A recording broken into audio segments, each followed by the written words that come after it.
దేశంలో ఓటింగ్ శాతానికి సీట్ల సంఖ్యకి ఎంత తేడా ఉంటుంది అంటే ఆశ్చర్యమేస్తుంది. తెలంగాణలో 40% ఓట్లు కాంగ్రెస్ తెచ్చుకుంది. 8 ఎంపీలు వచ్చాయి కాంగ్రెస్ పార్టీకి. అసెంబ్లీ ఎన్నికల్లో కూడా అరౌండ్ 40% ఓటింగ్ కాంగ్రెస్కి వచ్చింది. 64 అసెంబ్లీ సీట్లు వచ్చాయి. కానీ నైబరింగ్ ఆంధ్రప్రదేశ్లో వైఎస్ఆర్ కాంగ్రెస్ 40% ఓట్లు వచ్చాయి. కానీ 11 సీట్లు మాత్రమే వచ్చాయి. అలాగే దేశవ్యాప్తంగా కూడా మీరు చూడండి, భారతీయ జనతా పార్టీకి ఓటింగు ఆల్ ఇండియా లెవెల్లో నేషనల్ ఎవరైతే తీస్తే <1% తగ్గింది.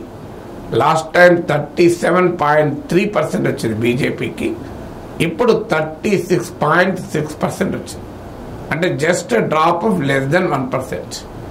కానీ ఎన్ని సీట్లు కోల్పోయింది బీజేపీ? 63 సీట్లు కోల్పోయింది. 303 నుంచి 240 పడిపోయింది. అంటే ఒక్క శాతం లోపు ఓటింగ్ తగ్గితేనే 63 సీట్లు తగ్గాయి భారతీయ జనతా పార్టీకి. కానీ ఇందుకు భిన్నంగా మీరు కాంగ్రెస్ చూడండి, లాస్ట్ టైం 19.5% వచ్చింది కాంగ్రెస్ పార్టీకి, ఇప్పుడు 21.2% వచ్చింది. అంటే నాట్ ఈవెన్ 2% ఇంక్రీజ్. కానీ సీట్లు మాత్రం డబుల్ అయ్యాయి. అంటే 52 సీట్లు ఉన్నది కాస్త 52 నుంచి 99కి పెరిగాయి. అంటే బీజేపీ విషయంలో <1% ఓటు తగ్గితే 63 సీట్లు పోయాయి, 63 సీట్స్ పోయాయి. కాంగ్రెస్ విషయంలో <2% పెరిగితే అదనంగా 47 సీట్స్ వచ్చాయి. ఇది భారతదేశంలో ఉన్న ఎన్నికల్లో లెక్కల సంఖ్య. ఎందుకు ఇలా జరుగుతుంది? దీనికి కారణం ఏంటి అంటే, కొన్ని చాలా తక్కువ ఓట్లున్న దగ్గర భారీగా పెరిగిన ఓటింగు, అది ఓటింగ్ శాతాన్ని పెంచుతారు కానీ సీట్లు రావు. ఇప్పుడు మీకు ఉదాహరణకు తమిళనాడులో బీజేపీ ఓటింగ్ తీసుకుంటే లాస్ట్ ఎలక్షన్ 2019లో 3.6% ఓటింగ్ వచ్చింది, 4% లోపు. ఇప్పుడు ఇది ఏకంగా 11% దాటింది, మోర్ దెన్ 11%. అంటే నియర్లీ మోర్ దెన్ 300% పెరిగింది ఓటింగ్ శాతం. కానీ ఏం లాభం? దానివల్ల ఒక్క సీటు కూడా రాలేదు. ఎందుకంటే 11% ఓటింగ్తో ఒక్క సీటు కూడా రాదు విడిగా పోటీ చేస్తే. అదేదన్నా వేరే పార్టీతో కలిస్తే వేరే విషయం. సో ఇక్కడ ఏం జరిగింది? తమిళనాడులో భారీగా ఓటింగ్ పెరిగింది, 3.6% నుంచి మోర్ దెన్ 11% ఓటింగ్ పెరిగింది.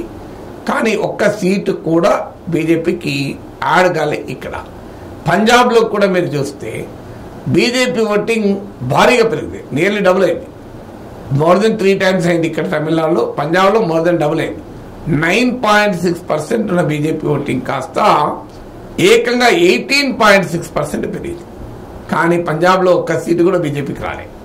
అందువల్ల ఓట్లు పెరిగినా, చాలా లో బేస్ ఉన్నప్పుడు ఆ ఓటింగ్ పెరిగినా కూడా అవి సీట్లుగా కన్వర్ట్ కావు. ఇది అందువల్ల ఓటింగ్ శాతం పెరిగినట్టు కనబడుతుంది కానీ సీట్లు పెరగవు. అదే బెంగాల్లో ఒక 1.6% ఓటింగ్ తగ్గింది అంతే బీజేపీకి, 6 సీట్లు కలింటాయి. లాస్ట్ టైం 18 వస్తే 12 వచ్చాయి. అంటే ఒక 2% ఓట్లు తగ్గితే ఏకంగా 1/3 సీట్స్ కోల్పోయాయి. 18 ఉన్నాయి కాస్త 12 తగ్గిపోయింది. అందువల్ల మొదటి సమస్య ఏంటంటే, చాలా హైలీ కాంపిటేటివ్గా ఉన్నప్పుడు, ఇప్పుడు బెంగాల్లో నువ్వానేనా అన్న పోటీ బీజేపీకి తృణమూల్ కాంగ్రెస్ మధ్య జరిగింది. అందువల్ల కేవలం <2% ఓటింగ్ తగ్గినా కూడా 3వ వంతు సీట్లు 18లో 6 సీట్లు కోల్పోయింది. ఇక తమిళనాడు, పంజాబ్లో 2 రెట్లు 2 times 3 times పెరిగినా కూడా ఫలితం లేదు, ఒక్క సీటు కూడా రాలేదు. అందువల్ల ఓటింగ్ శాతంలో తమిళనాడుది, పంజాబ్ది రిఫ్లెక్ట్ అవుతుంది కానీ సీట్ల సంఖ్యలో రిఫ్లెక్ట్ కాదు. మీకు అలాగే కాంగ్రెస్ పార్టీకి చూసుకుంటే మీకు ఆశ్చర్యం వేస్తుంది. బీహార్లో ఒక 3% ఓటింగ్ పెరిగింది అంతే, కానీ అదనంగా 5 సీట్లు వచ్చాయి కాంగ్రెస్ పార్టీకి. మీకు అలాగే యూపీలో మీకు ఒక అరౌండ్ 3% పెరిగింది, కానీ ఒక్క సీటు ఉండే గతంలో ఇప్పుడు 6 సీట్లు పెరిగినాయి, 1 to 6 పెరిగినాయి. మహారాష్ట్రలో ఇది ఇంకా ఆశ్చర్యం, <1% పెరిగింది కాంగ్రెస్కు, కానీ అంతకుముందు ఒక్క సీటు ఉన్నది కాస్త ఇప్పుడు 13 సీట్లకు పెరిగింది. మీకు అందుకు భిన్నంగా మహారాష్ట్రలో బీజేపీకి చాలా స్వల్పంగానే ఓటు తగ్గింది. కానీ ఏం జరిగింది? 23 సీట్లు ఉన్నది కాస్త 10 సీట్లకు పడిపోయింది మహారాష్ట్రలో. 23 నుంచి 10 సీట్స్కి పడిపోయినాయి. సో ఎంత భారీగా పతనం అవుతుందో దానికి ఇది ఒక ఉదాహరణ.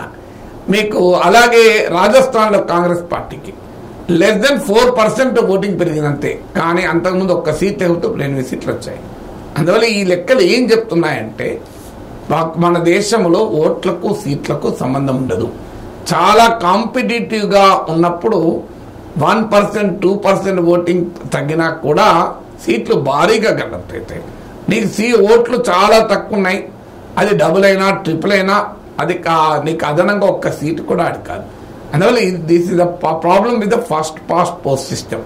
అంటే ఏ కాన్స్టిట్యున్సీగా ఆయా కాన్స్టిట్యున్సీలో జరుగుతాయి కనుక ఏ స్టేట్ ఆ స్టేటు ఆ దేశం మొత్తం మీద ఓటింగ్లతో సంబంధం లేదు. మీకు ఆ కాన్స్టిట్యున్సీలో 50,000 మెజార్టీ వస్తుంది, ఒక్క సీట్ వస్తుంది.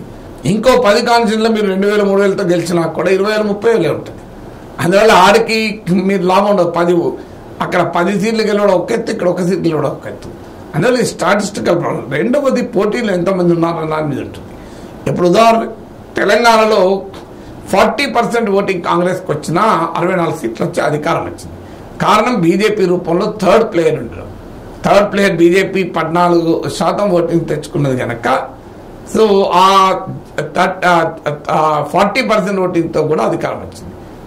ఆడ ఆంధ్రప్రదేశ్లో ఎక్స్ట్రీమ్ పోలరైజేషన్ అయింది కనుక 40% ఓటింగ్ వచ్చినా కూడా ప్రయోజనం లేకుండా పోయింది.